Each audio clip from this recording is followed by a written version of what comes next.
परिवर्तन को मापना। भारत को बढ़ाने के लिए और अधिक निवेश करना चाहिए।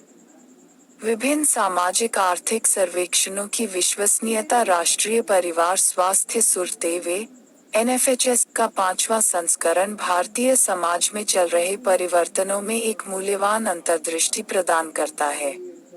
यह पारंपरिक मानकों पर प्रकाश डालता है, उदाहरण के लिए बच्चों में टीकाकरण, पंजीकृत अस्पताल सुविधाओं में जन्म और पोषण स्तर।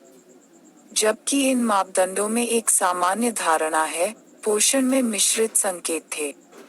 बचपन के पोषण में लाभ कम था क्योंकि मोटापे के स्तर में सुधार हुआ था। 2015-16 में पिछले सर्वेक्षण के बाद से अनीमिया की व्यापकता वास्तव में खराब हो गई है।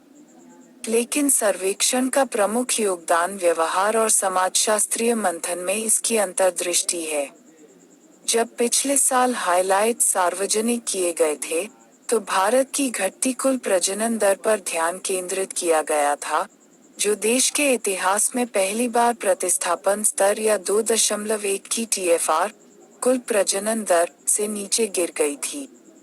यदि प्रवृत्ति बनी रहती है, तो भारत की जनसंख्या विकसित देशों में जो सेवा दी गई है, उसके अनुरूप गिरावट पर थी, और सैद्धांतिक रूप से प्रति व्यक्ति जीवन स्तर में सुधार और अधिक सामान्य समानता का मतलब है।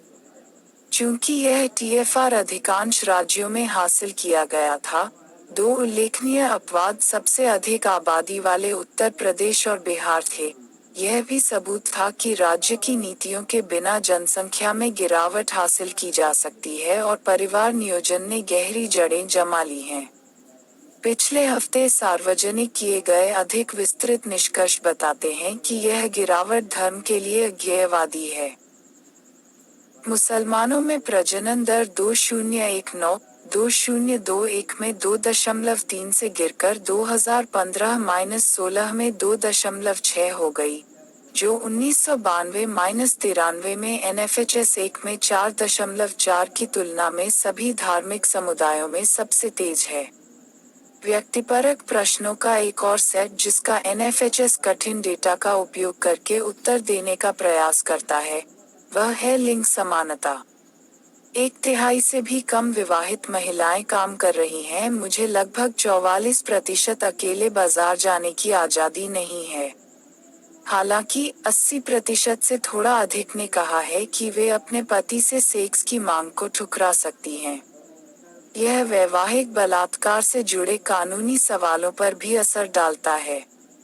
केवल 72% भारतीय पुरुष सोचते हैं कि अगर किसी महिला को सेक्स से वंचित किया जाता है, तो उसे जबरदस्ती, धमकी देना या बल प्रयोग करना सही नहीं है, जो फिर से उस विशाल क्षेत्र की ओर इशारा करता है जिसे पुरुषों को समान समानता, पसंद और शादी में स्वतंत्रता के बारे में शिक्षित करने की आवश्यकता है।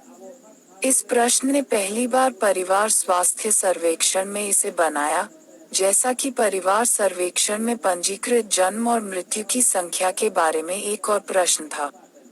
भारत जैसे विशाल और जटिल देश के बारे में अंतर्दृष्टि के लिए NFHS, नमूना पंजीकरण सर्वेक्षण, जनगणना, श्रम, आर्थिक सर्वेक्षण और पूछताछ के तरीके जैसे कई सर्वेक्षण आवश्यक हैं। केंद्र को उनकी विश्वसनीयता में सुधार के लिए और अधिक निवेश करना चाहिए।